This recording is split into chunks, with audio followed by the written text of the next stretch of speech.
வணக்கம் மக்களே. இந்த ஆங்கில புத்தாண்டுல நம்ம வீட்டுக்கு வாங்கக்கூடிய 2 பொருட்கள் என்னன்னு பார்த்தீங்கன்னா, மஞ்சள், கல் உப்பு. இந்த 2ம் கண்டிப்பா வாங்கணுங்க. கல் உப்பு நம்ம வீட்ல எப்படி பொங்க பொங்க வைக்கிறோமோ, அதுபோல வருடம் முழுவதும் பணமழை பொழிந்து கோடீஸ்வர யோகம் உங்களுக்கு உண்டாகட்டும். உடல் ஆரோக்கியம் கிடைக்கட்டும். அனைவருக்கும் இனிய ஆங்கில புத்தாண்டு நல்வாழ்த்துக்கள். என்றும் மகிழ்ச்சியாக இருங்கள். முடிந்தவரை மற்றவர்களையும் சந்தோஷப்படுத்துங்கள். வாழ்வின் ஒவ்வொரு தருணங்களையும் மகிழ்ச்சியோடு அழகாக்குங்கள்.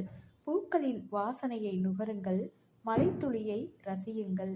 வண்டுகளின் ஓசையை கேளுங்கள். பறவைகளின் கானங்களை கேளுங்கள். இந்த வாழ்க்கை மீண்டும் ஒரு முறை கிடைக்காதா என்று ஏங்கும் அளவுக்கு மகிழ்ச்சியாக வாழுங்கள். எங்கும் மகிழ்ச்சி, எதிலும் மகிழ்ச்சி. நன்றி.